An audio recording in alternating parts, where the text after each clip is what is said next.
Buen día chicos, ¿cómo están? Bueno, vamos a retomar con algunos videitos de sociología. La idea es ver algunos conceptos de la sociología del siglo XX y estas nuevas corrientes que surgieron post-modernidad a lo largo del mundo. Ya salimos de Europa y empezamos a ver otros sectores que comienzan a hablar y poner en discusión a la sociología clásica de Marx, de Weber y de Durkheim. Por lo cual comenzamos a ver otros conceptos que estuvimos conversando en la última clase, pero que vamos a retomar y repasar. Lo que habíamos visto en la clase anterior era la idea de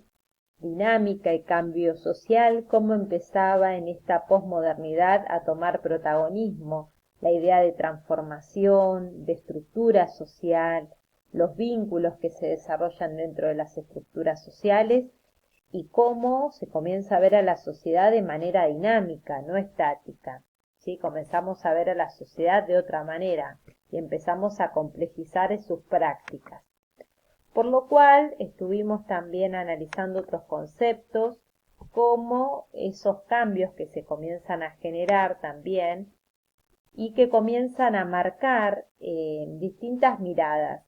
Primero, cuando hablamos de cambio social, tenemos que considerar distintas posiciones más allá de las corrientes sociológicas. Empezar a ver conceptos como lo que tiene que ver con cambios históricos y sociales que comienzan a suceder,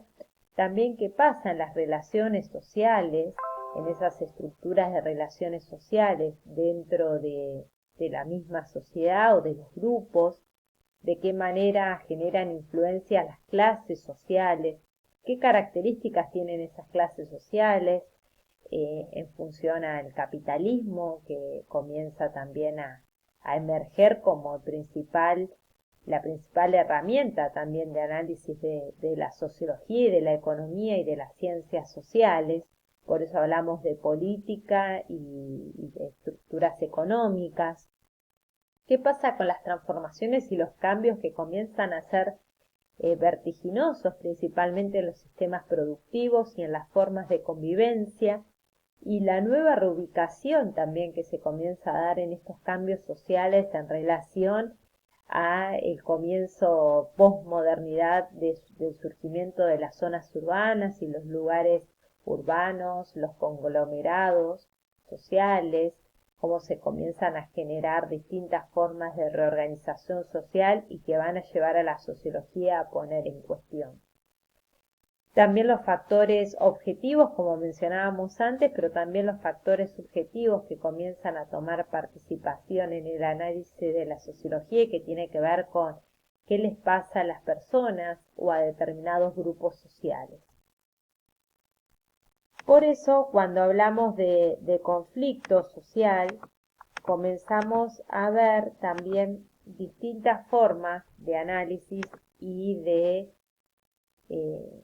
que se comienzan a mencionar y a desarrollarse distintas escuelas sociológicas. Ustedes en la última actividad tuvieron que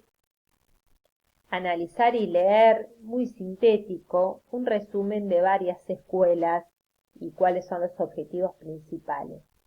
Habíamos empezado a hablar puntualmente de la escuela de Chicago, ¿no? Como la primera escuela que se inicia por fuera de Marx, de Durkheim y de Weber, que comienzan a plantear otras teorías en relación a lo social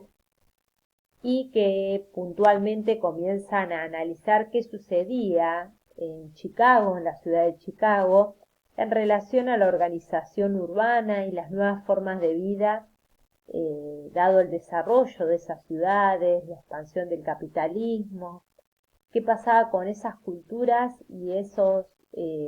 conjuntos de culturas que comienzan a convivir y coexistir en una misma ciudad, en un mismo ámbito, los procesos migratorios que comienzan a desarrollarse.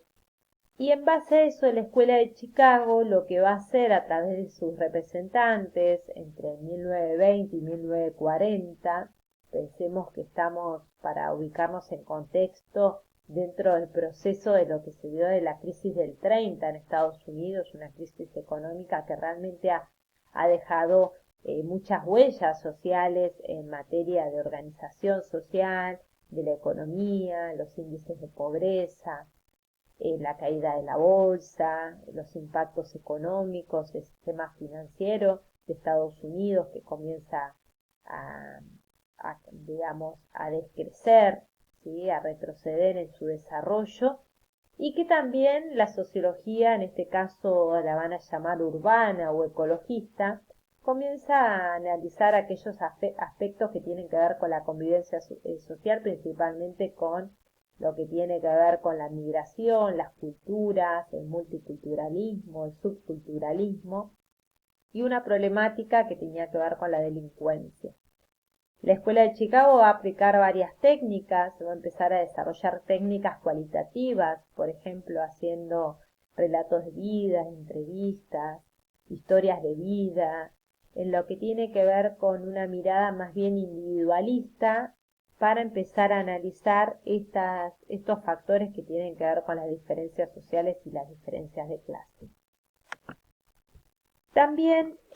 otra de las escuelas que estuvimos analizando dentro de la lectura es la escuela funcionalista. También va a surgir en 1930 en Estados Unidos el funcionalismo como corriente sociológica, que va a tener la particularidad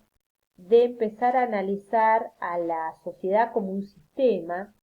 y como un sistema compuesto por distintas partes, componentes que se interrelacionan y que hacen influencia y hacen que funcione la sociedad de determinada manera. Por lo cual va a poner mucho énfasis en el sistema sociocultural, en todo aquello que rodea a las estructuras o a la organización social. Y va a poner el foco en las instituciones sociales como mecanismo regulador de la sociedad. Cuando hablamos de funcionalismo también tenemos que hablar y retomar algunas ideas de Durkheim. ¿Se acuerdan que Durkheim hablaba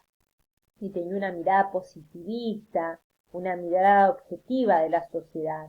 diciendo que los hechos sociales o todo lo que tiene que ver con las acciones sociales son exteriores al sujeto y que generan influencia en cada uno de nosotros y nos hacen actuar de determinada manera dentro del ámbito social. Bueno, los funcionalistas van a ir en esa sintonía viendo a los hechos sociales o en este caso a los sistemas sociales como una mirada objetiva por fuera de lo subjetivo de lo que le ocurre a cada uno de los integrantes de la sociedad de manera individual. Por eso va a poner foco en las instituciones sociales. Y por supuesto, como siempre tomamos a la familia como una de las instituciones principales de la sociedad,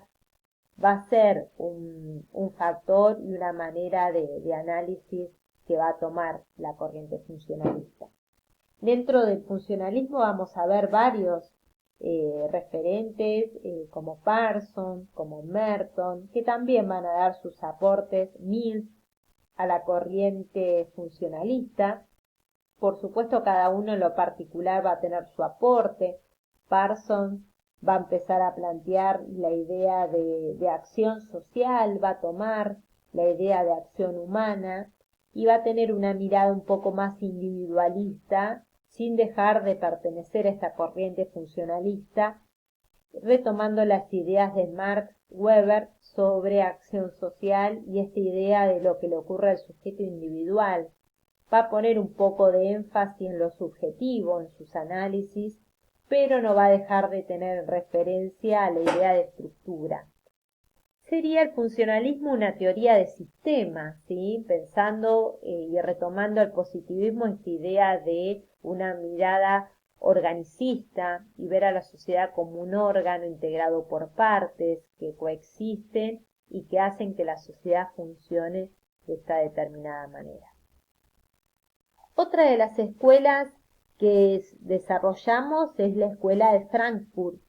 que va a ser una escuela crítica que va a surgir en Alemania, una crítica al marxismo, va a retomar algunos aspectos y se va a inspirar en la teoría de Karl Marx, en lo que tiene que ver con la organización social y la importancia del capitalismo como sistema económico de transformación de la sociedad.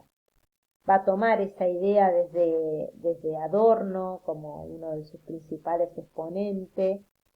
Marcuse, también otro de sus principales exponentes, y va a retomar esta idea del fenómeno de masas. Y esto que constituye o es fundante del capitalismo, esta idea de el conjunto de los trabajadores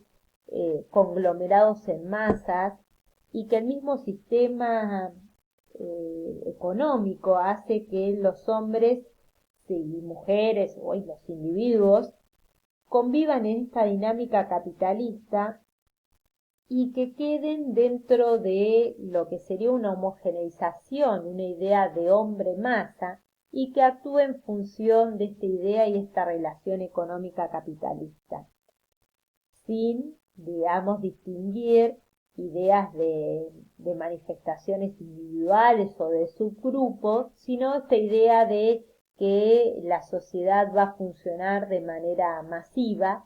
e inclusive ellos van a plantear la idea de que las manifestaciones culturales, las manifestaciones sociales van a tener una idea de masa objetiva que no va a permitir, digamos, diferenciar a los sujetos o a los individuos por fuera del sistema de producción y por fuera del consumo capitalista. Que ellos van a plantear que los individuos van a estar en esta encerrona entre la producción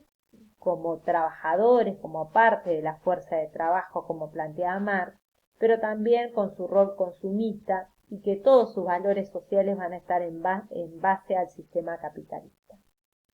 Para finalizar, después nos va a quedar pendiente la teoría de Pierre Bourdieu. La idea es trabajar en el día de mañana, empezar una nueva actividad analizando la teoría de los campos de Bourdieu, y también sumarle la teoría estructuralista de Giddens, de Anthony Giddens, que también yo ya les compartí un audio con una pequeña explicación de la teoría estructuralista dual de Giddens, que había algunas dudas, pero vamos a seguir trabajando con ellos dos, tanto con Pierre Bourdieu como con Anthony Giddens, puntualmente con la teoría que plantean ellos sobre la forma en que se organiza la sociedad.